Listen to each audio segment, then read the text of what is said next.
strictly for profit. We would like to apologize for the way in which politicians are represented in this program. It was never our intention to imply that politicians are weak-kneed political time servers who are concerned more with their personal vendettas and private power struggles than the problems of government. Nor to suggest at any point that they sacrifice their credibility by denying free debate on vital matters, in the mistaken impression that party unity comes before the well-being of the people they supposedly represent. Nor to imply at any stage that they are squabbling little toadies without an ounce of concern for the vital social problems of today. Nor indeed do we intend that viewers should consider them as crabby, ulcerous little self-seeking vermin with furry legs and an excessive addiction to alcohol and certain explicit sexual practices which some people might find offensive. We are sorry if this impression has come across. Hey, want to hear the most annoying sound in the world?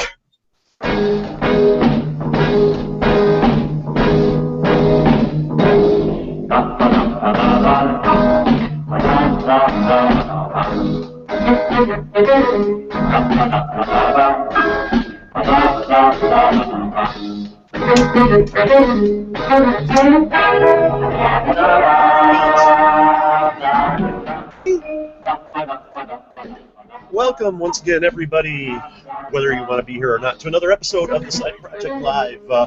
Once again, Morris, Illinois, you know the drill by now, blah, blah, blah, blah, blah, Jimmy G.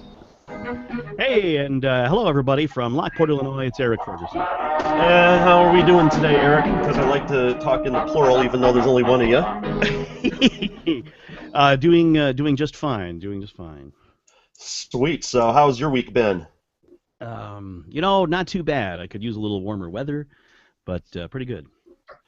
Yeah, well, it has been interesting. Hey, and look who we got from Indianapolis. This is Lex Zorn, for those of you who don't know. Hey there, Lex. Cool. Wow, we got a whole thing going here today, a full crew. It's been a while since we've had that. Hey, I wanted to run something by you guys. First of all, starting tomorrow, you will be able to hear replays of this show on Tuieville. That's Steve Tui, former boss of mine. I believe you worked with him, Eric. Yes, I know Steve well. Yeah, and so he's got his own little deal going. He has a live podcast he does every weekday morning from 6:30 to 9:30, I believe it is. And I was actually a guest on his show on Tuesday of this week to promote all. I got this freaking camera. It's always adjusted poorly. Oh, there we go. And it'd probably help if I was center stage when I'm talking. That was an awesome tip you gave me the other day, by the way. I did not know you could do that with Google Hangouts. Just click on whoever's got the floor there instead of having it automatically do it. But yeah. At any rate, so yeah, starting tomorrow, noon, and you'll be able to hear the replay of this show. And for everybody that is aware, within like an hour and a half of our show being complete, this is also up on YouTube, but let me think here. Let me see here. I have got all this crap written down because I cannot remember.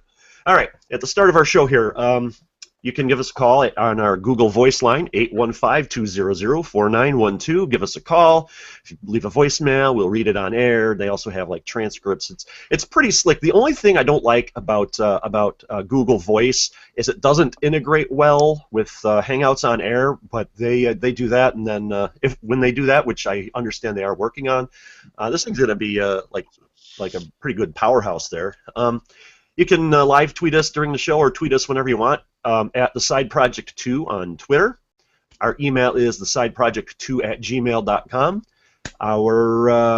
If you're going to post about us or whatever, do something that I keep forgetting to do and use the hashtag TSPLive, which found out just the other day. I've been promoting that hashtag since I think about March. 2 months ago, some band called the Sugar Pies. They're like a country and Western women's band, have been starting to use that in May. So, let's use that hashtag and see if we can't get their fans introduced to libertarian thought.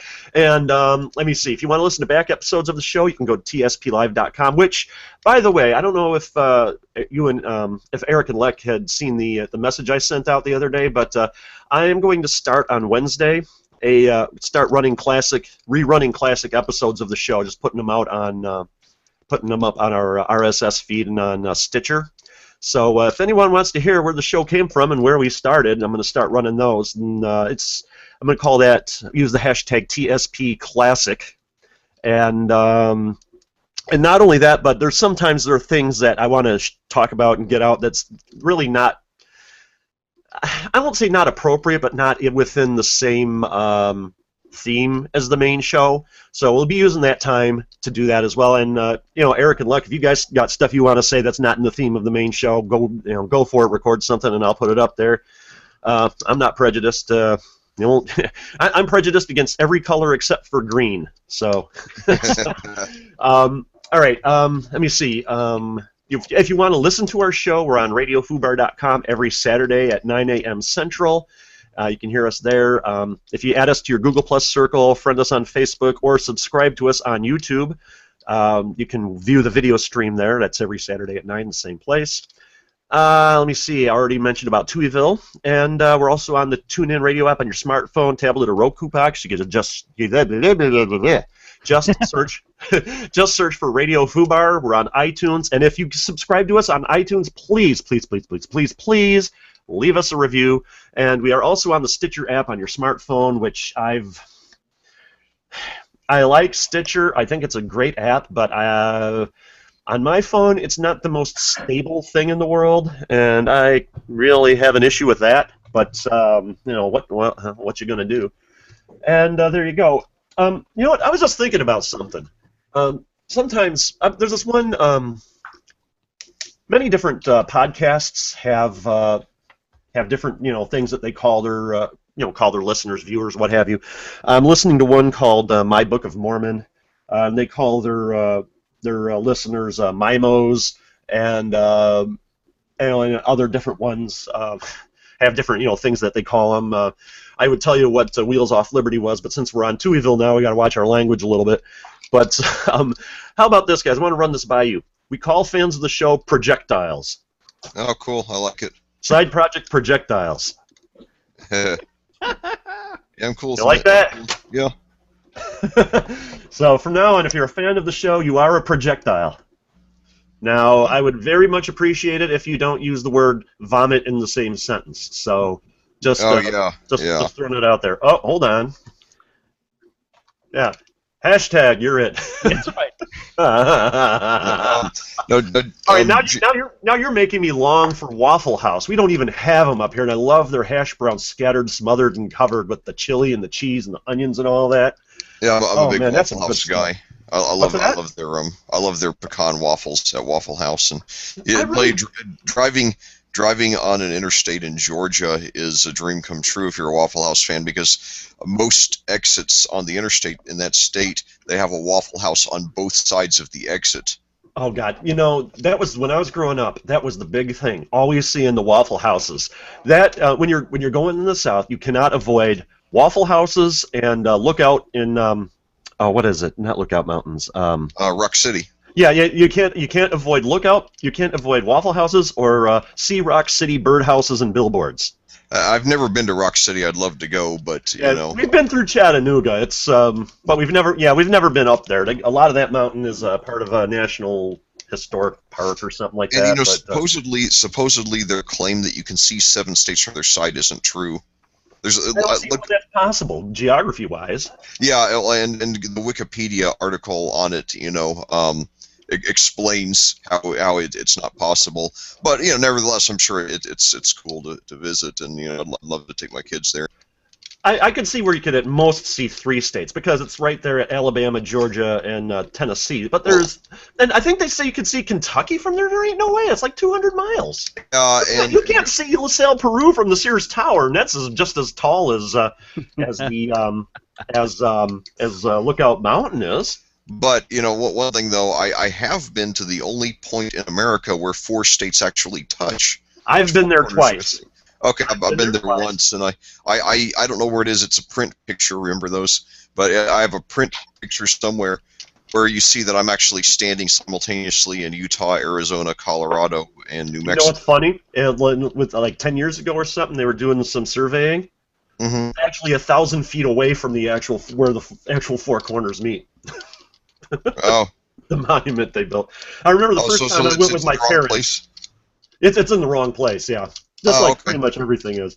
I remember I went there once with my parents, and they got all of these, like, since it's on an Indian reservation, got all of these like gift shops selling, trinkets and whatever there. That's in But Navajo, yeah. yeah, and the second time I went was with I was with college. We were going on a geology trip to the Southwest, and they had closed it for the day because it's part of a Navajo tribal park or something. And Yeah. so we we hopped the gate and walked the third of a mile up to the monument, and then walked back, and no one stopped us. So that was fun. Yeah. But Unfortunately, when I was there, they didn't have the legal weed in Colorado yet, so missed out. you know what? If that was exactly on the thing, that would be hilarious. I mean, you'd be smoking weed, say like on the New Mexico, Utah, or Arizona side, and then the cops come up to you, you're under arrest, and then you run over to the Colorado side. No, I'm not. You just lift 1 foot. Yeah, I wonder how many. Stand there and just lift. Now I'm not standing there. And Jim, since you mentioned that Book of Mormon show, I wonder how many Mormon kids are going over the border from Utah into Colorado these days. Well, as we've mentioned on the show before about dry counties, especially down in like Kentucky, Tennessee, and the South, and all of that, and they have higher rates of accidents involving drunk driving and DUIs and that than the wet counties, because as a guy at by the little hint, if you ever go to Mammoth Cave National Park, there's a little town just south of the park border. It's called Pig. When I say little, it's a little tiny town. There's like maybe 2 houses, 1 barn, and a diner. Okay, the diner is awesome. It is a typical Southern style diner where they don't have menus. They just got the plastic board with the big Pepsi logo in the middle with the little blue letters, for their menu and that. Best barbecue you'll ever eat in your life. And the owners are friendly, and they were talking about their experiences. They talk about their experiences with people from all over the world. All of the park rangers actually go there, and they will buy pound after pound after pound of barbecue. Some of them will buy a whole barbecue hog and like keep it in the freezer, at their quarters at the park. And the park rangers send all tourists there, and they get. They were telling me about some tourists that they had from France, I think, and they wanted to have some wine with their dinner. And they're like, "Oh no, we can't do that. We're a dry county." And the people from France were like, "You got to be kidding me! There's such a thing as that?" I never heard of such a thing. It's the unintended consequences. This happened in Europe a bunch of times. Britain, Italy. So they put their smoking bans in. And then after a couple of years, they're testing people, and they discovered that kids are being exposed more to secondhand smoke. Never mind how much nonsense that is, but beside the point, they're being exposed to it more because their parents are staying home and smoking instead of going out to the pub. Well, as far as the secondhand smoke thing goes, for the general population, it's not as big of a deal. But we have a problem with asthma in our family, and I actually confronted a guy who was. I hate to do this, but I was confronted a guy who was smoking right at the doors of right by the doors of a McDonald's. Me and my son were going into, and my son has pretty bad asthma. I've got pretty mild, and the Illinois state law says you're supposed to be 15 feet from the door, and he was like right next to the door. And I confronted him on it, and I did feel like a hypocrite. But if you really want to think about it. The laws are driving the people outside where more people get the smoke. Oh, sure, it dissipates better and it goes up in the air better, but it hangs around more people than if you're inside in a well-ventilated place. I mean, it's not working. But and just like the texting and driving laws are increasing traffic accidents. Yes. Now people are just holding their phones and taking their eyes even further off the road to text and drive. It's ridiculous. Yeah, it's so silly, and and it's not tobacco smoke. They've proven all this stuff. I mean, you got bad asthma. Don't stand too close to the campfire. Yeah, true. But no one's trying to ban that. No, and what you were saying about the texting and driving, we had to go to the state fair a few weeks ago because my kids again this year had projects for 4-H in the state fair, But what happened was that in the Secretary of State's office, or the ones that do the stuff, you know, the driver's license and all that in here in Illinois, I asked the lady at the desk, isn't there a distracted driving law on the books here in Illinois already? And she was like, yeah. So why do we need a no texting while driving law? Why don't we just enforce the law that's already on the books? And she answered my question without answering my question, if you understand what I'm saying. And but you know, we could go on and on and on about this, but you know what? We do have a special guest, believe it or not, even though we've been talking here for quite some time. Is it my near namesake? It's yes. We have Lex Green. Lex. Hi, Lex. Hey, that's been nearly 3 years since last time that 2011 convention. Yeah. Which Jim and I had the honor of addressing. So. Oh yeah, and that's one other thing I wanted to bring up quickly. We were invited, before we continue, we were invited to be at the convention this year. It's in Bolingbrook, Illinois. I work only like 1 mile from it, so I'm going to be attending pretty much every day. I haven't decided if I'm going to get a hotel room up there or not, just because of gas. I don't know. Maybe, maybe not. I could always stay with my dad in Joliet. But me and Eric, you're going to be there. Are you going to be there too, Luck? I haven't heard back from you on that. Oh, no, I've got to shoot that weekend in St. Louis, unfortunately. Okay. All right, cool. That's fine. So me and Eric will be there. Along with a couple of other people, and we're going to do the show live. It's going to be a half hour earlier than normal. It's going to be 8:30 to 9:30 because of the scheduling, but we're going to have guests on and you know candidates and that sort of thing. And Ben Swan is supposed to be the keynote speaker, so I'm going to see if I can't reach out to him and see if we can talk to him. He's pretty decent. There are some issues with him that I kind of am concerned about, but you know, we'll go from there. And yeah, I've always enjoyed his commentaries. Oh, it says my camera is gone. Hold on. But I'd like to introduce our guest, Lex Green. Lex. Hi there. Feel free to call me Mr. Zorn to avoid any potential confusion. And I go by Hey You. Now, hey, like I'm having some camera problems here. All right. Okay. All right. So Lex, you are the political director with the Illinois Libertarian Party. Is that correct? That's correct. The official is the political division director. We actually have a whole division devoted to our political mission. Although right now we could use some more volunteers there. So. Oh, is that a hint? Okay. So I find it weird that a political party has a political division director. That just seems to be a bit of a, what do they call it, like an oxymoron, or not oxymoron, redundant? Well, the thing is, it takes a lot more than just our political efforts. We have a governing board. We have a communications division, so we can put out press releases. I don't want to be bothered with having to deal with press releases when I'm trying to run a ballot drive. Mm-hmm. And we have a membership director who just keeps track of who has joined and keeps it updated, which happens to be my wife, Karen Green. And there's a few other, I mean, you know, there's more going on than just running candidates for office. Well, I would imagine that you also have, and even outside the political season, that you guys are busy doing stuff as well. What could you tell us about when we're not in the middle of a ballot drive, or right after the main political season ends, so to speak? Well, I mean, one thing, yearly we have to arrange for a convention because our annual business meeting happens at the convention.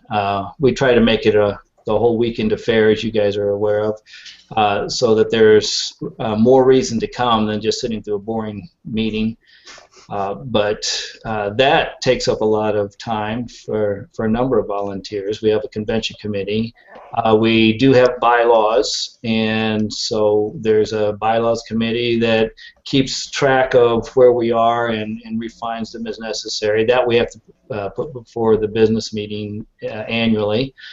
And we filed a lawsuit against the Board of Elections over their unfair practices and laws.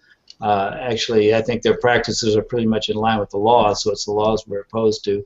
That takes money and resources as well. Speak about money. We need to do fundraising to keep everything going, grease the wheels, so to speak. So there's a lot to be done, and people contact us all the time, and they want information. Some people want to volunteer, so somebody's got to answer all those calls and emails, and we can use more volunteers. Actually, we've got quite a few dedicated volunteers, and but the more people in there, the merrier. So you're really busy even when we're not in the middle of the mudslinging season, as it were. Well, if you're running for office, you don't want to come in and at the beginning of the petitioning period and say, I'm ready to run for office. You really need, a serious candidate needs to do some exploration, make sure that they want to do this, get support from their friends and family. And if they're smart, they're going to do fundraising and build a team. So that's where I come in a lot of the times when we're not doing the ballot access drive, which is only twice or once every other year. The rest of the time we're recruiting candidates, helping them get their campaign started. Yeah, there's a lot that can be done. I think we started on this ballot drive last June and started setting up the proposals for funding, and there's a lot goes on in the background there that will keep us busy year round, pretty much. Now, let me see here. Okay, now what's so really when you're running for office, as you're saying, I mean, you really got to be prepared for this, especially in Illinois, especially if you're a third party. What can you go and explain a little bit about some of the challenges we face? I know we've covered some of this before, but I think you being the head of the political, whatever it was you just said, political division director, yes, political division director, could go into a little more detail on that for us. Well, sure. I mean, there's a number of challenges we face because we're not a major party. I consider us the #1 opposition party in Illinois, and we have, first and foremost, is there is a lot of election law and a lot of political law in Illinois that pertains to how parties do their business. We are not governed by that because we're not an established party under Illinois law, which is based upon how many votes you got in the last election. And so the two major parties actually do their business according to state law, which I find ludicrous. They should be a private organization and taking care of their own business, but they've put it all into law, and then that law affects us indirectly now as we attempt to become an established party. And once we do become an established party, then we have a whole different set of rules we're going to have to deal with. But that's just one aspect of the challenges we face. I'll touch real quickly on one, and that is the public perception that if you want to win, you have to be a Democrat or a Republican.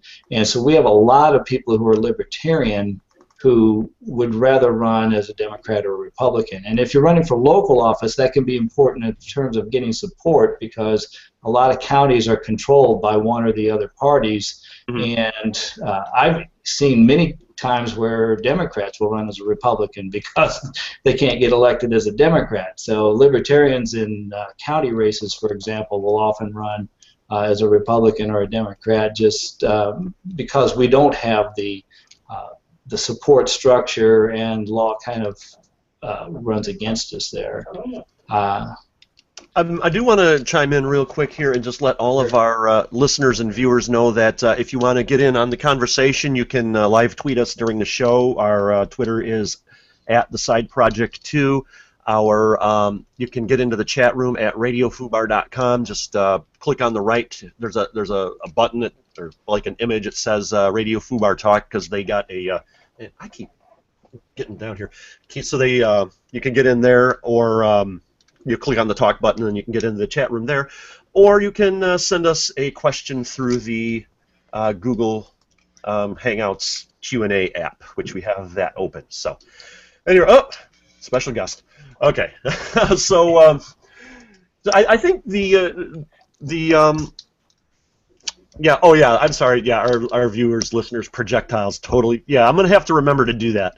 But I think the thing that gets me most is that this is just, well, let me back up. I think it's very telling that when you get your voter registration card here in Illinois, and then it has the little thing, would you like to be an election judge? It only has Republican and Democrat. I don't, at least in Grundy County, don't even see anything for, at the very least, independent.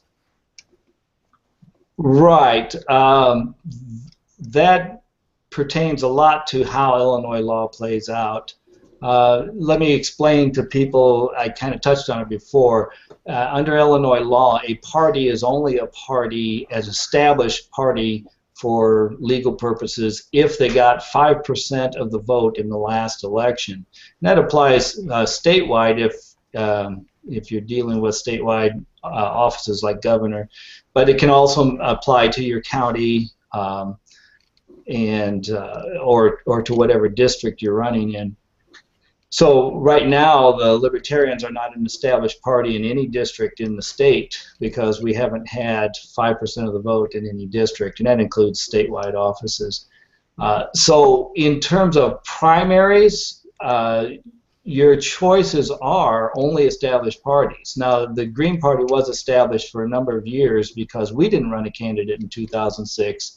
A lot of the opposition vote that would have gone to us went to the Green Party candidate, Rich Whitney, who's a great guy, by the way, but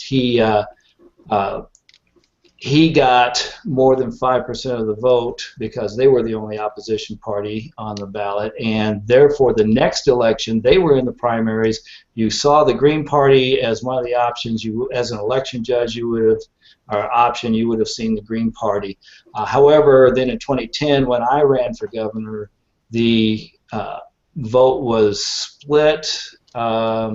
I don't know if that made it more accurate or if the Green Party lost support, but they dropped below the 5% requirement and lost their established party status on statewide offices.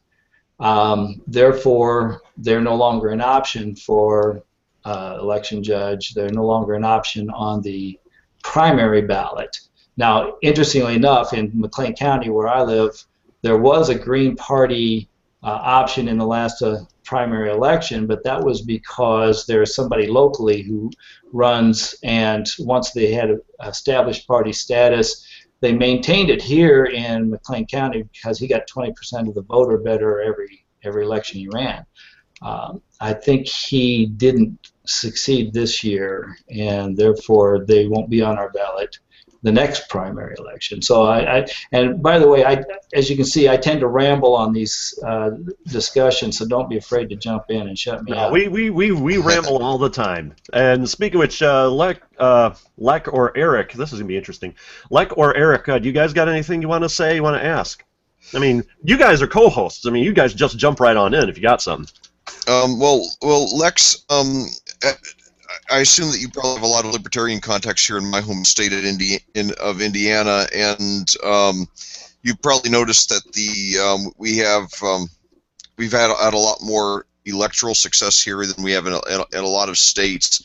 And in case you don't know the specifics, you probably do, but just at least for the listeners who don't, in Indiana, the way it works is that if you get 2% of the vote. If your party gets 2% of the vote in the Secretary of State's race, you have automatic ballot access for all offices in the state in the next 4 years, and that's been an enormous help. Our last two U.S. Senate candidates got 5.3 and 5.8% of the vote here. Gary Johnson got 1.9% of the vote here in the last election. And do you feel like if you were able to get the kind of access in Illinois that you have here, that voters in your state, a high number of voters in your state who would be open to the libertarian option? Oh, I'm certain. I'm certain that would be the case, and that brings up an interesting point because a lot of times you hear people saying, "Well, we're going to steal votes from one or two of the other major parties," and I want to make it clear that exactly the opposite occurs because a lot of libertarians don't see the L option on their ballot. So what are they going to do? They vote for somebody that most fits their ideology, whether it be limited taxes and spending. They usually run to the Republicans, or if they're for more social freedom, they'll run to the Democrats. So there's a lot of libertarians that, absent the L on the ballot, are embedded into the other two parties, and that's the way and they I think like it's it. I think it's interesting that the president of the Will County group, the group that I go to if I'm not got something going on with my kids, he's a former Democrat, and and it's and the Republicans are scared that we're going to quote unquote steal votes. I've discussed that on my Facebook page. I don't know if I've brought it up on the show, but first of all, let's say, for example, let's face a couple of things on that. Let's say, just for sake of the argument, that is true. First of all, we would be taking more votes from the Democrats than we do the Republicans. I believe there was an election a few years in Virginia that showed that. And then secondly, the whole stealing thing. The libertarian philosophy is one based on non-aggression. Stealing is aggression. We don't steal votes. We are convincing. We are swaying people. We're not telling people, vote for us or die. That's what the Democrats and Republicans do through these scare tactics. We're convincing people, and we're trying to sway them. We're not using the aggressive tactics of the two major parties. You're right. The Republicans right now are using government force against us to keep us off the ballot. And in that way, again, as I said, they've got a lot of people will go to them when we're not an option. They're actually stealing votes from us. They're doing more than stealing votes. They're denying us access altogether. But I would go so far as to say that if there's stealing being done, it's not being done by the Libertarian Party. You're absolutely right. We believe in fairness, and we would never use these tactics that the Republicans and Democrats use against each other, against us, against the Greens. That's totally against our philosophy. Well, I often respond with that with nationwide, give or take, one state, 1 year, whatever. But about half of the people in this country eligible to vote don't. And so if you can argue, well, you're stealing, votes, really, that's like, if I buy RC, I'm stealing votes from Coke or Pepsi. It's absurd. Yeah. When I've got a whole, at my Walmart, I can't see to the other end of the aisle for all the soda choices. It's ridiculous to make those kind of arguments. And when you put it out there, even if they're not willing to, break from their mold, well, I'm a strict Republican, that's okay, but at least they kind of get the idea that, this should be open to somebody else. Yeah, and one example I always quote Ralph Nader, who's someone, obviously he favors government being a lot bigger than I do, but I do respect his character and principle and consistency which is something that, he's certainly been a lot better than a lot of Democrats, and that, unlike most Democrats, he's held firm against the wars, against the bailouts, for the civil liberties. So, I mean, there are a lot of things to like about him. And, he, of course, was widely criticized for costing Gore the election. And he said something that I think really applies to us libertarians, which is that it is utter arrogance to say that Al Gore was entitled to the votes of people who did not want to vote for him. And I was going to bring that up. It is totally arrogant to think that a vote belongs to a party. The only person a vote belongs to, the only organization a vote belongs to, is the individual who's casting it. And it's Lex, ours to give, and you have to earn it. And Lex, I've said this on the show many times. I'll say it again for you and for any new listeners. During the 2012 campaign, I campaigned aggressively for Gary Johnson. I went door to door, handing out his literature, and so many people. And I posted all kinds of things on Facebook. And so many times Romney supporters told me that I was just helping elect Obama, that a vote for anybody other than Romney was a vote for Obama.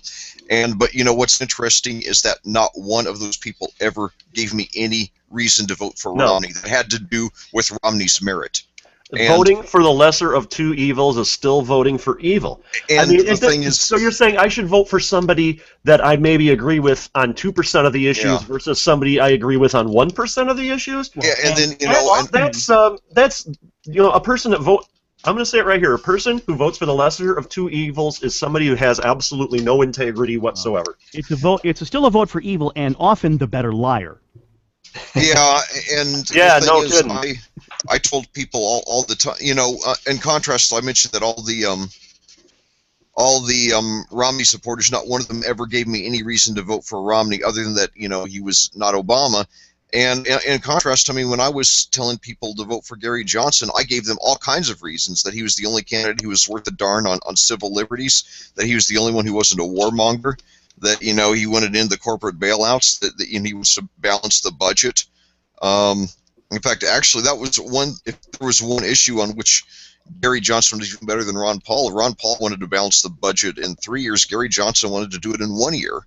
So, I mean, I find it interesting that the people say, well, if you didn't vote for, if you vote for a third party, it's a vote for Obama. The Romney supporters were saying, but would Romney have been any different? Obamacare is based on Romney's health care plan from Massachusetts. I mean, and Obama's doing all the same warmongering stuff and still sucking up to the corporations.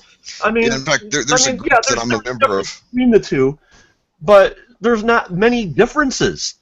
I mean, it's like 6 of one, half dozen of the other. I remember back, I believe it was when Bush was going up against John Kerry. Was it John Kerry? I think it was. That I took that one. There's that one political quiz out there, Politopia. When you're done with it, they'll show you where different, famous people fall on the thing. And Kerry and Bush were like right next to each other. Yeah. Yeah, and, in fact, I'm actually a member of a group on Facebook now. It's called Where is the Anti-War Left? It's interesting that all these Democrats, they wanted to hang Bush. They wanted his head on a platter because of what he's doing for the, the Patriot Act and the warmongering and, the civil liberties violations. And then it's like Obama is absolved of all his, sins just by being a Democrat. So I say to these people who were bashing Bush a few years ago, and who are either ignoring or even excusing Obama, saying, were you really anti-war, or were you just anti-Republican? Mm-hmm. Hold on a second. I was checking the social media. Yeah, without a doubt. I mean, it's ridiculous. Like I said, there are differences between the two parties. The Democrats hide their love of corporations better, or as I like to say about Illinois politics, the Republicans are inept and corrupt, and the Democrats are corrupt and inept. Yeah. I mean, damned if you do, damned if you don't. Choose one. I have an interesting corollary to that. In 2010, when I was running for governor, the Republican opponent was Bill Brady, who happens to live in the same town I do, oddly. But he had been calling for a constitutional amendment to Illinois Constitution to define marriages between a man and a woman. And yet when I talked to log cabin Republicans, that being the gay coalition of the Republican Party, they backed him over me, and for what reason I can't imagine, because it was counter to their own interests. I had a little interesting... That party loyalty goes that deep. Yeah, I had an interesting thing at the state fair. There was one booth they were selling T-shirts about gun rights, and they had T-shirts of Democrat, Republican, and then a little thing that said "Awake," and there was like a check next to it. And I told them, well, the Libertarian Party, unlike the others, are more for your right as an individual to bear arms and that. And they're like, okay, which I thought was interesting. But there was also a tent. And it was funny. They're like 2 doors down from like this extreme evangelical right-wing religious group. It was Equality Illinois. That's EQIL, equal. And I was talking to them, and I picked up a few of their brochures, and I signed their mailing list, and I'm like, and I told them, like, the Democrats are really not concerned about marriage equality in Illinois. They want to pass laws and stuff, for whatever, but the Libertarian Party the Libertarian Party of Illinois really thinks that the government needs to be out of the question on both sides of the issue, that people should just be able to be free to marry whomever they want. And they were extremely receptive, and I sadly didn't have any business cards or anything on me at the time, which, you know, if you're going to go out and talk to people about liberty, at least have a business card or something handy, because you never know when this sort of thing is going to come up. I've been known to take business cards for the show and put it in a little crack on a gas pump when I go fill my car up. And of course, it rains within the next hour and it's all soggy. But you know, but yeah, people just have their biases. I mean, I have heard people say that they would vote third party, not necessarily libertarian, if we had a chance of winning. And if everybody who says they would vote third party, if said third party had a chance of winning, the third party would win. Yeah, and you know, one thing, you know, I want to say about the gay issue, you know, the last couple of years, especially since the whole same-sex marriage thing became really big, I've been reaching out to a lot of, you know, my gay acquaintances, and, you know, being that, you know, I work in music and film, it's a fairly high number, you know, not to stereotype, but, you know, a fact's a fact. And, you know, I'd say about 95% of them are, you know, diehard Democrats. And what I tell all of them is, for what the Democrats talk about your rights, all they really offer you is more government. What we as libertarians offer you is more freedom. And which will benefit you far more. And then I also add, when you have a police state, when you're getting sexually assaulted at the Air Force, when you're not allowed to have a gun to defend yourself, you know, when you're giving, you know, over 50% of your money to support causes you don't even believe in, how much is same-sex marriage really worth? You know, and you don't have to trade one for the other. We can have a society in which gays have equal status, and we have prosperity, and we have freedom. And we have all the rights, you know, that are guaranteed by the Constitution. You don't have to choose one or the other, which, and a lot of them seem to think that you do. Mm-hmm. Well said.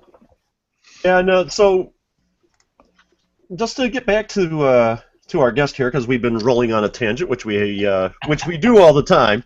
The one thing I don't think is really a huge problem is the 5%. Is that 5% in general for any of the statewide offices, or is that for a specific office? Yeah, the rules are very confusing, but if we want to become an established party statewide in all districts, county, state rep, state senate, etc., all districts, then our governor candidate has to be the one to get 5% or better. Okay. However, as I understand it, if anybody in our state slate, Secretary of State, Attorney General, even our Senate candidate, gets 5% or better, that still helps for our presidential election in 2 years. I believe, I'm taking this information from Richard Winger, who is he heads up the Ballot Access News. He's an expert in ballot access in just about every state. He had told me that our presidential candidate will be in the primaries with the lower petitioning requirements if any of our state slate gets the 5%. Now, I will have to check with the Board of Elections to get a verification on that, but so any of them getting 5%. If Julie Fox, for comptroller, gets 5%, then that will help whoever runs for president in 2016. As I understand it, go ahead. Go ahead, Eric. Yeah, as I understand it, that's correct. From what I gather, that okay. If it's a state office, then it counts for that part of the ballot access rules where you can run in a primary and you can do those sort of things. And that would include your presidential candidate. But if it's for a federal office, then your statewide candidates don't have automatic access, but your subsequent federal candidates do. Right. Now, interestingly, I don't think that applies to congressional candidates in the 18 congressional districts. I think there we need the governor candidate to get the 5. It's the Senate candidate, though, Senate and president. Now, I could be wrong on that, too, but let me explain a little bit about that, because everybody's focused on the statewide and the presidential candidates, where we have to get 25,000 valid signatures as opposed to the 5,000 that the major party or established parties need, and they participate in the primaries where we don't. In order to get equal for that, I mean, that's important, but what about the congressional districts? This is where the real impact falls, and I'll give you an example. In 2010, Doug Marks ran for the 14th congressional district. His requirements were 16,500 signatures, give or take a few hundred. He tried. He did not get the 16,000 necessary because the party didn't have the resources to help him with his drive and the statewide slate as well. You know, I think you bring up, just to interrupt, I mean, you bring up a point there. The whole reason for the ballot access challenges is to deprive us of resources. How much money and time have we wasted on these ballot access challenges when we could be using the time and money to campaign in that?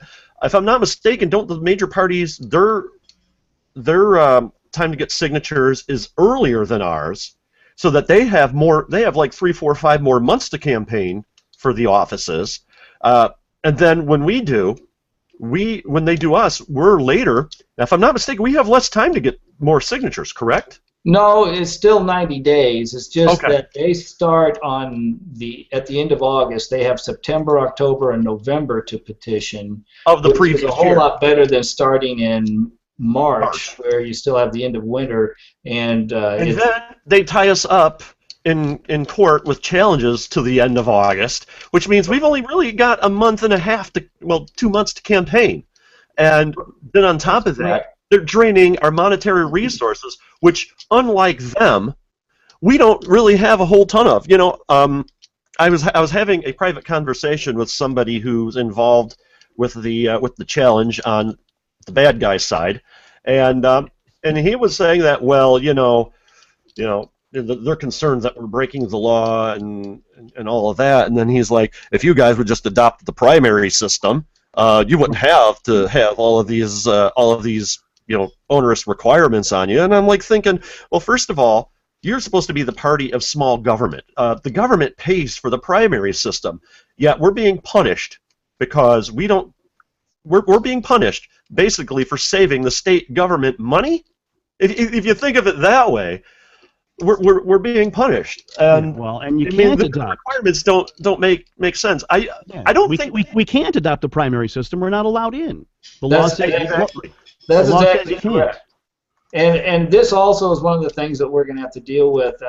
I've been looking forward at this. What happens if we do become an established party? Then we're required to be part of the primary system. That changes our petitioning period. It also changes a number of things. And I need to find out about this, again, through the State Board of Elections and also through some attorneys. But I know the Green Party dealt with this. And this is that once we become part of the primary system, does our convention nomination process count, or are we bound by the results of the primary? Then how do we keep out people who are non-libertarians who just claim to be, and avoid the hybridization that the two major parties have, where you can't tell the difference between them? They just choose one to get elected.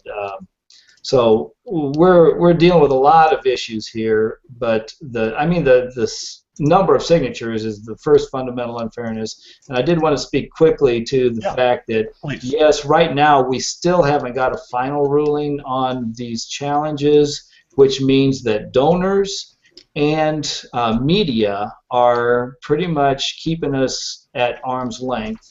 And this hurts our candidates because you see the millions already being spent on commercials and media coverage of the two major candidates. We don't get that.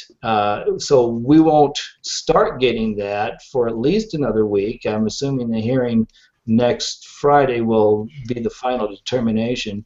And at that point, then suddenly the media will wake up to the fact we're there, but we're already 6 months behind them. And it's crazy. Here's another thing, Jim, to follow up what you were saying about the moving of the deadlines. Here's the other problem. You go through this process, and suppose you get kicked off the ballot, and you get, well, I'll just be a write-on candidate. Well, that doesn't work. In order to be a write-on candidate, you have to be a valid, accepted by the Board of Elections write-on candidate. The deadline for that has already passed. Oops. And if I'm not mistaken, maybe Lex can help me out with this. As far as the write-in, with the write-in candidates, if I'm not mistaken, you can't just write a candidate in. You have to file with the State Board of Elections. Right. $25, and if I'm not mistaken, don't you have to file with each county individually? Yes, every single county, or actually every election authority, because there's actually 6 cities in the state. So it'd be every county plus any of those cities that are in the district you're running for. And if that's $25 a pop, you might as well not be running. Running write-in is even worse than running as a third party. By far, yeah. And the way it works in Indiana, of course, I've never Shut up about Indiana. No, I'm kidding. I've never voted for a write-in candidate, but I looked at the write-in list last time. What it is there was actually a list of, I think there were several dozen candidates on there, in fact, who you were allowed to vote for, and one of them was Jill Stein, the Green Party candidate. The Green Party did not get ballot access in Indiana. I'm not sure they ever have, to come to think of it. Usually the LP is the only other party on the ballot, but we've the last 20 years we've had that automatic access, by the way. But yeah, it's basically you have a list of the candidates, acceptable write-in candidates, and their home addresses for whatever reason. I guess some kind of technicality. And then I just want to remind people that you can jump in on this at any time. Tweet us at the Side Project 2 on Twitter. Google Hangout. If you're watching the Hangout, we got the Q&A turned on. You can ask us questions there, or Radio Fubar. If you're in the chat room, you can ask us any sort of questions you want there. And I just wanted to throw that out there as we're looking at a picture of Lek and not me. But there was something I was going to bring up. And one other thing. Let me think. Is it next week? Yes, next weekend we're actually going to have on the candidate for governor for the Green Party here in Illinois to talk about their ballot access situation. So this is going to be interesting because I believe their challenge has just started, and that sucks even more than what we're going through. Yeah, a couple of years ago, by the way, I tried shortly after the last election. I tried to get Jill Stein on here. She never responded. But what I wanted to talk to her about was why she thinks it is that so many Democrats are so blind to the way that the Democratic Party has just turned its back on so many predominantly liberal issues, and yet there are extremely few Democrats who bother challenging it, who just accept it blindly. The civil liberties violations and the corporate bailouts and the. I can tell you right now, it's green. The Green Party is fighting against the other kind of green. That's what the issue is. I see your point. Yeah. Yeah. So Lex, you were saying that we got that ruling stating that we should be allowed on the ballot, but now we were hoping we were going to have a final decision on Wednesday of this week, and then we were hoping for Monday, but now it looks like it's going to be Friday?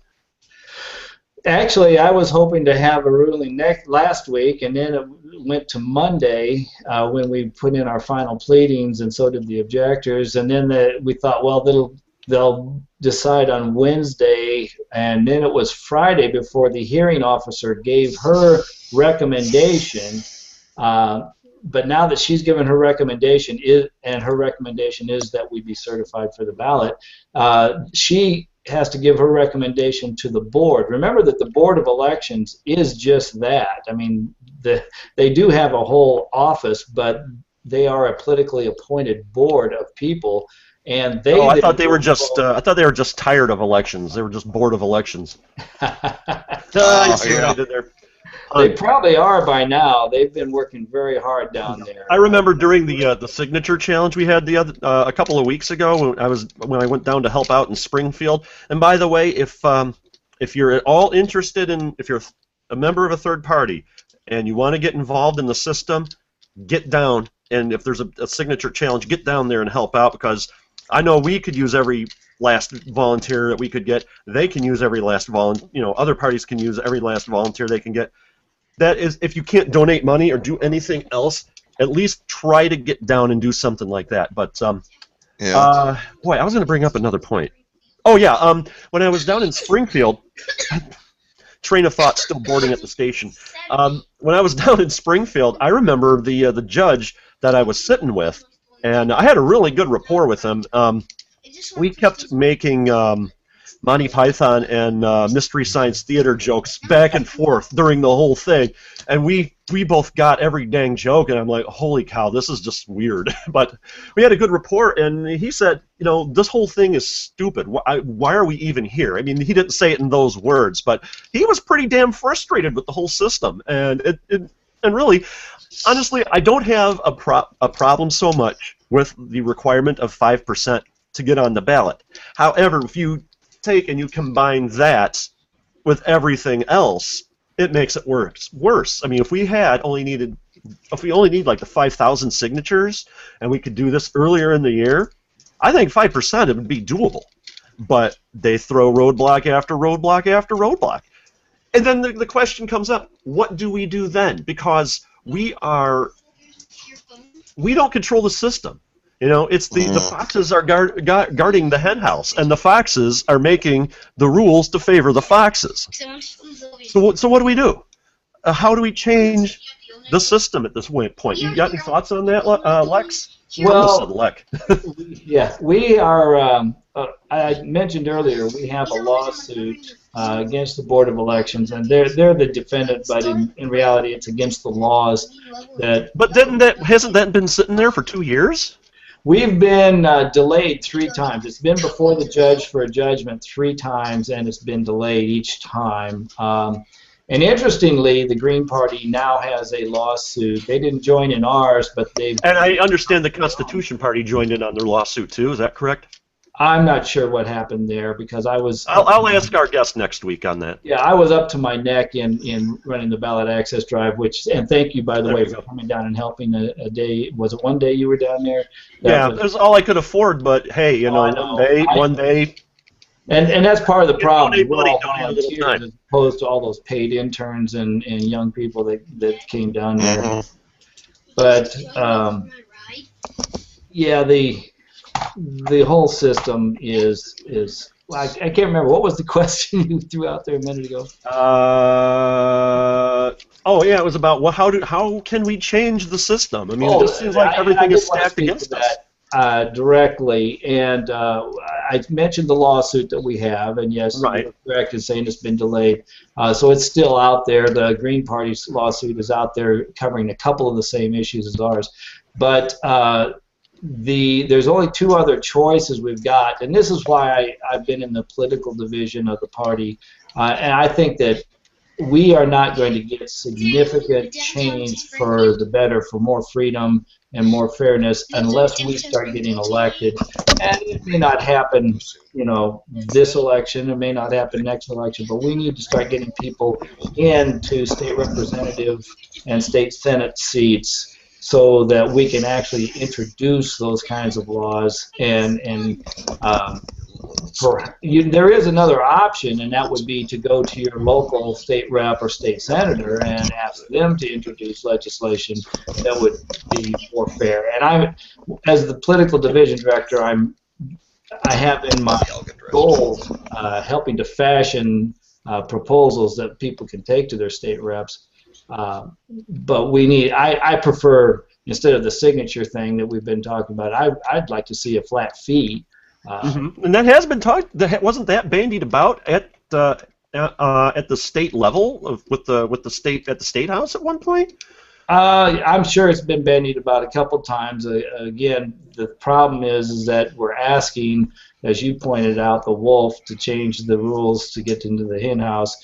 They're not going to change it easily, but right now we don't have enough grassroots work by libertarians to push their legislators to make this change. And the public, quite frankly, just doesn't care. They only worry about it when they go in and look at the ballot, and then they'll walk out and they'll say, "Gee, why wasn't there a libertarian?" As if we haven't been doing anything. And so more awareness would be good, but I really don't think this is a banner topic for the average voter. No. And so we're going to have to get elected. That's why, again, I'm in the political division. We have to get elected sometimes, and then we can start pushing an agenda legislatively. And you know, one thing that really ticks me off, you're talking about getting the word out there, is that it seems to me the only people out there that's really taking up our cause is the Chicago Sun-Times, and then there's a newspaper down around St. Louis. None of the video media is talking about us, and I sent news tips to all of the major Chicago TV stations: WGN, Channel 7, or WGN, WMAQ, WBBM, WLS, WFLD, you know, 257, 932, and none of them ever responded to me. And in fact, the tip form on the Channel 5 website was broken. Yeah, go figure. But the Chicago Sun-Times has been doing some pretty decent reporting on it. But that's it. I mean, and who really reads newspapers these days? I mean, I mean, I'll take whatever help we can get. But you know, the major media just doesn't see it as a sexy topic. And No. yeah, as Eric just pointed out, the Sun-Times is basically a tabloid. But like I'm saying, every opportunity, every chance we can get for exposure, you know, we need it. So what do you have to say to that? Well, you have to remember that these media outlets have an editorial slant that is very often tied in with the same people who fund the major party candidates.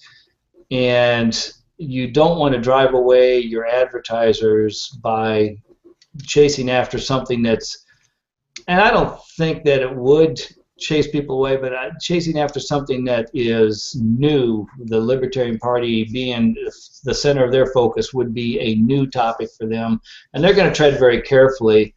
Although I think the tide is changing. The fact that the Sun-Times picked it up, a couple other outlets did pick it up, that the libertarian brand is becoming more understood. You hear the word libertarian on the news much more often than you ever did in the past.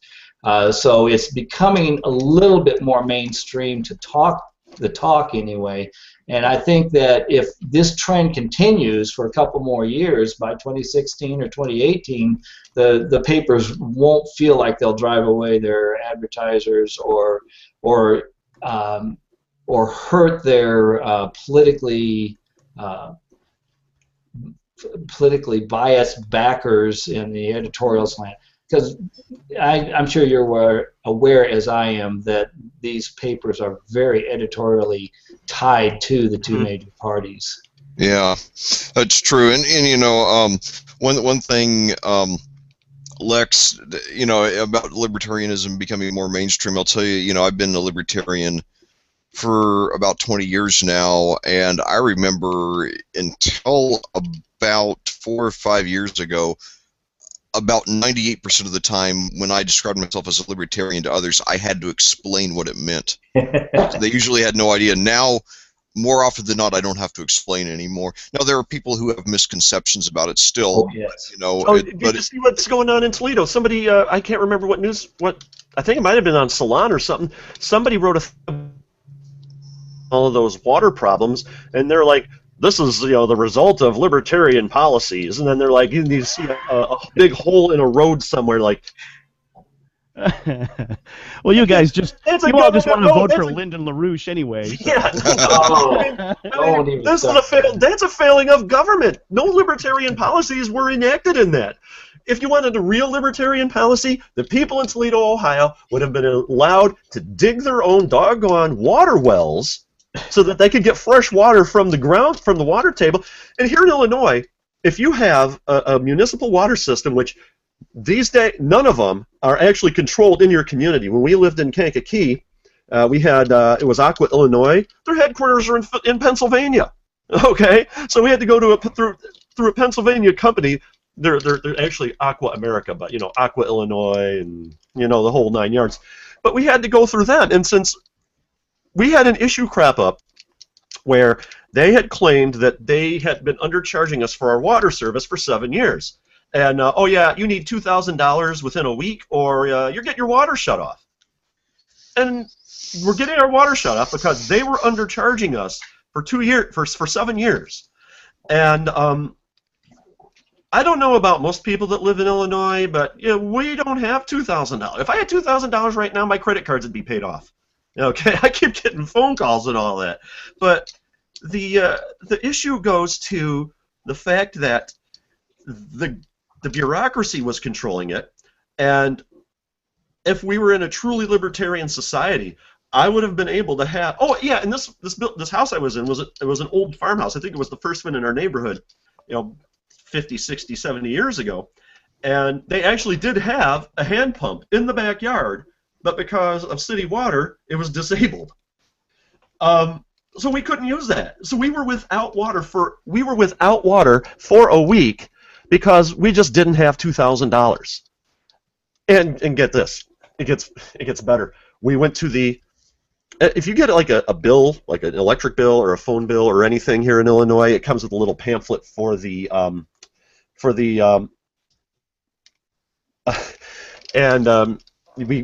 they get a little pamphlet for the Citizens Utility Board. Right. We complained to them. They wouldn't help us. Called the State Attorney General office. They wouldn't help us. Salvation Army wouldn't help us. Catholic Charities wouldn't help us, even though we weren't Catholic, but I understand they do, you know, give to communities. Nobody would help us. And here we are, a young family with a baby. Two youngsters. They were like 6, 4, and no, actually 5, 3, and 1, without water for a week. We eventually borrowed the money from my mother-in-law, and because nobody in the government would help us, and because government allowed all of this other crap going on to have them actually be able to disable a hand pump we had in a well in our backyard, we were without water because of government. That's not libertarian. That's government. Oh yeah, and you know, I saw another picture recently. It was posted by a liberal friend of mine on Facebook. It had a lot of people. I think everybody in the picture was black. And anyway, about these, and the caption was that, you know, people have had their water shut off for being a few $100s behind, while you know, while companies have been bailed out for billions of dollars, you know, and. I use examples like that to try to teach people, especially blacks, to try to teach people basically the way that they're being screwed by government. You know, that government is not that the Democrats are not the party of the poor. You know, but the issue, the situation I'm trying to get at though, is the fact that the media is we're getting a lot of, you know, libertarian, you know, move to Somalia and whatever. But the fact of the matter is that every single situation they bring up is government, and that's not a you know, it's very spurious arguments. But with media like that, it is hard for us to even get in you know, to get in word in edgewise. Fortunately, that's only related to online magazines and bloggers. Okay, but, can I jump in here and sure, go right for it. For anybody who's listening, I think this is very important. If libertarians were to get into office tomorrow and we started to have an effect. I want everybody to understand we're not going to start dismantling the public infrastructure. We're not going to start tearing up roads or firing all the police and the firemen. Certainly, I believe that totally free markets is the most compassionate and the most efficient way to live our lives.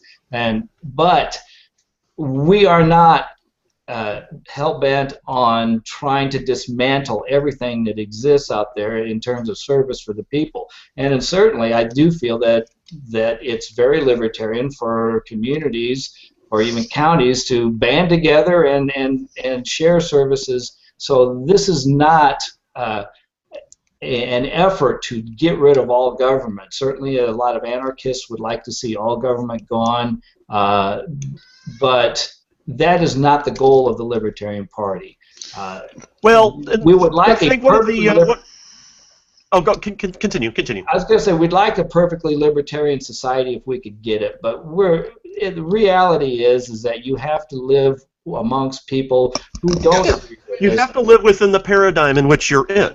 Exactly. And the thing is that I think a lot of people hear libertarian and they think anarchist, and there is a bit of an anarchist wing of the LP, but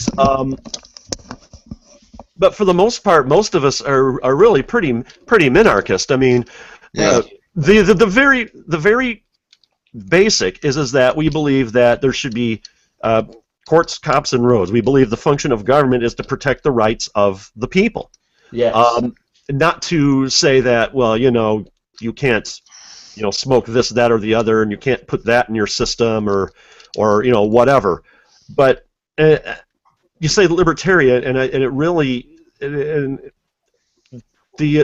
extreme left is trying to really dirty up the word. And really, the Republicans are too. It's funny because the Republicans are, as we were saying before, they use coercion and fear tactics. I mean, the Republicans are like, you vote for libertarians, and then you're gonna all be invaded by those evil, nasty Muslims. And while I'm not a religious guy at all, friend of the show, Will Coley, he's a Muslim. I would invite him into my home, arms open wide. He's a nice guy. I'll tell you, Will Coley, the Democrats and the left are like, well, if you vote libertarian, then you're going to have bad roads and your air is going to stink. And well, if you have concern over your neighbors and you have a system in place to where you can have grievances redressed, that's not going to be an issue. We're not. Right. And here's the issue, okay? People focus on the negatives of libertarianism. And they're like, well, you just want these rights for yourself. And as we've said on the show before... No, absolutely not. We do. We do want these rights for ourselves. But we want for everybody. We want everybody to have, equal ballot access, be able to marry who they want, be able to put, whatever they want in their system, as long as you're hurting nobody else. Yeah, I would, of course, as for marriage, I would prefer that government not even define or sanction, marriage at all. But aside from that, I think that, libertarianism, the thing that makes me most proud to be a libertarian is that we're the only philosophy that doesn't favor some people at the expense of others. I could go to anybody, black, gay, handicapped, woman, elderly, whoever, and I can explain to him or her how much better his or her life will be under a libertarian government, no matter who it is. Well, and the other thing is people think that government is the answer to these things. Libertarians are going to tear apart the government. Well, of course not. Well, a concept we've brought up on the show in the past, we haven't done it really anytime recently, is that the people see the government as lifting a concept from the old Adult Swim cartoon SPLive 2021, see the government as a magical goodies creator. They just say, hey, I want this, and then boom, there it is, And, like to some of my, since I have a lot of, a very diverse group of friends, sometimes, even like my friends who are strong Christians, they will, express concern, about the welfare state and things like that, and unfortunately, a lot of them mistakenly believe that welfare is a charity, and and I try to explain to them that it's anything but a charity. That what it does is that it breaks people down. destroys the top schools. polluter, right? Who's the top polluter in the country? The most air and water pollution in the country? Which is government another thing. land. The most clear cutting of trees on government land.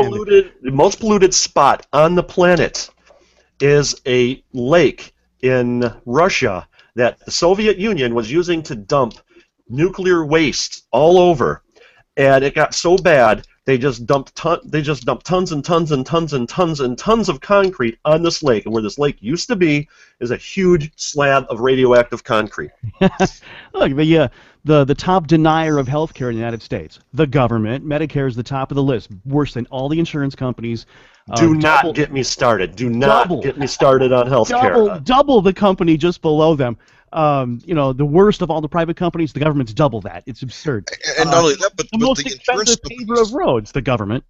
I'd like to move the conversation on back to what we're doing here in Illinois, and I want to take before the show's over, I want to take a couple of minutes to address something that's been in the news this week. Nothing to do with anything we're talking about, but something that's extremely important to me. But at this point, Lex, where are we going from here with the whole ballot access challenge? Well, again, we've got a favorable ruling from the hearing officer, who is basically a judge that has listened to the evidence, read all the evidence, and she has said that she will approve us for the ballot or recommend that to the board.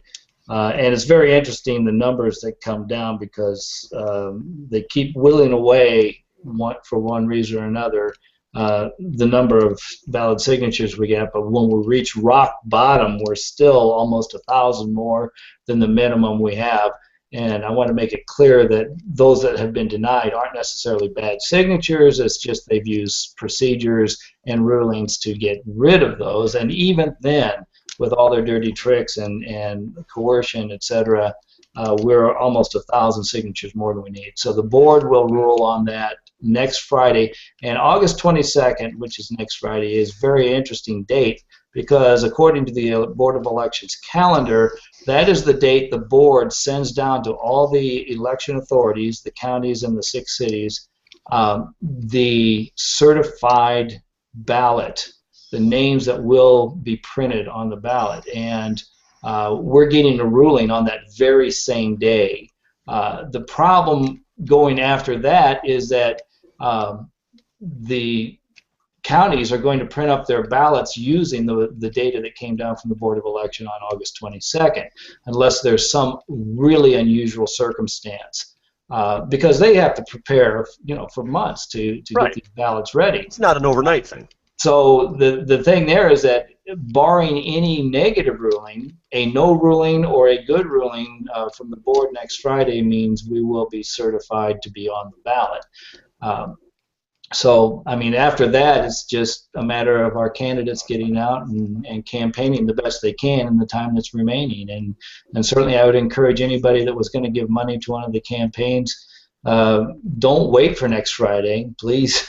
Let's make that assumption that they're going to be on, and plus they've incurred costs already that that they could really use the help on paying for. So, on a side note, there, the whole people are like, especially on the left, are like about, oh, corporations aren't people, and the Citizens United ruling, and campaign finance reform doesn't hurt the Democrats and the Republicans. I mean, how many millions of people can donate like $2,600 or whatever to those? How many do we have? I mean, it hurts us. But yeah, of course. I wanted to bring up real quick one thing I noticed, and we briefly talked about at the signature thing, was how it seems like pretty much everybody who had an actual stake in the petition challenges, who went out and got signatures in that, had fewer bad signatures than the paid petitioners.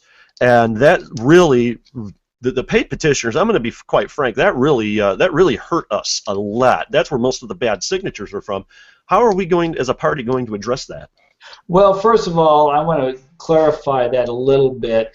The worst petitioners were paid petitioners, but we had some paid petitioners who were very good as well. As a matter of fact, our highest validity rate well, for anybody that had 1,000 signatures or more, was paid a couple of small number of paid petitioners. We certainly are going to learn from this. I want to make it clear that we have met the requirements as we expected the challenges to be from past experience. This time around, the Republicans, and I assume that they've gotten money from a millionaire Senate candidate and a billionaire governor candidate, they have stepped up their game. And so where we were a little lackadaisical in vetting people, and we were late getting validity rates for some of our petitioners because we are a volunteer organization. I was working overtime at the factory and trying to run this drive. It's not like it's a pain in the butt working for Bruce Rauner. So, right. But next time we've learned a lot of lessons that we did due diligence, but we will do greater diligence from this on forward because they've raised the bar in how far they will go to get us kicked off. In terms of, they even hired private investigators to. Yes, I heard about this. Circulators. I heard about that. They hassled several of them. We've actually got. Affidavits that show that they falsified some of their affidavits. This level of aggression that they're showing, I mean, first of all, it shows how much of a threat we are to them, or at least standard operating procedure here in Illinois. Right, but again, we're as a volunteer organization. That is generally not being considered as much of a threat. They've objected to us, and we've risen to that level. They've objected even harder this time. We will rise to a higher level from here on out because we do believe in not using fraud, not using force. So we were going to just have to vet our people and monitor our people on a daily basis as opposed to a weekly basis, and use different methods to get them involved in the first place. I think going forward, if we can win this one, I think we can win an even tougher challenge in the future. I had a thought on that, and I ran it by you, and I ran it by a couple of people. I think the paid petitioners are one thing, but I think you get more passion and better signatures by people who have more to lose, I guess, in the process. But those are people that just, for whatever reason, can't afford to take the time or whatever. And here's a thought, and I just want to run this by you. Sounds a little silly, but adopt a petitioner. Take a person who's in the party, someone who's a member of the party who really believes in the mission. If they take a week off of vacation, people can donate money to help them out with expenses and food and materials and whatever for that full week. Adopt a petitioner. They have those advertisements. Adopt a starving child down in Africa or Honduras or whatever. Why not do something like that with petitioners? I think we could get better signatures. I think it would satisfy a lot more of the requirements, and we won't have as many throwaway signatures. That's not a bad idea, and we are looking for that kind of outside the box, so to speak, thinking going forward, because we did get pretty high validity rates from most of our volunteers, although you'd be surprised, some of them were not as good because they weren't experienced. So I'm kind of curious about how my petition did. I think I only got 11 signatures, but I'm still kind of curious. I can tell you. Oh, really? Well, no, I take that back. I can't tell you because I don't have your information in front of me. I've got a lot of the petitioners, but let me see. I actually keep track of all of this. I know how many everybody turned in. I know how many were objected to, how many were recovered. The problem is I don't have it in alphabetical order. There you are. You turned in Actually, I've got you down as 70% validity because they challenged 7 and we recovered 2 of those. I know 70 was your initial validity. You were 90% validity overall. Now, if only you had given us 1,000 instead of 10. Yeah, well, you know how it is. I mean, you only got so much you can do. So, but even 10 signatures or 10 signatures. I think I know one that I may have lost, and that would be my boss at work, because she moved here from Colorado. So she probably hers was challenged, but the rest of them are all family and friends, which I don't get. I had one challenge when I was sitting down there. The person who was challenging, she was some young college student who was pretty hot, I might add, and she was just little eye candy never hurts, and she would just sit there and just she never said a word. Me and the judge did all the talking, but she had to leave for about an hour or so, and they had some guy, I think may have been one of the people in charge of the college students that they had busted, and there were 3 signatures. One of them was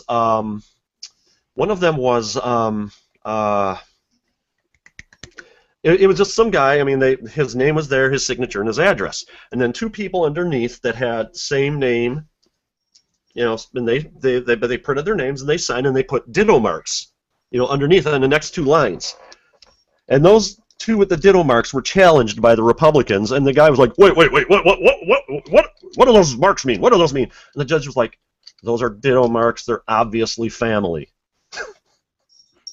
Yeah. And fortunately, he left right after that. The hot chick who was challenging came back in. But hey, we're running low on time here. We only got a few minutes, but I wanted to bring something up. This has absolutely nothing to do with what we're talking about.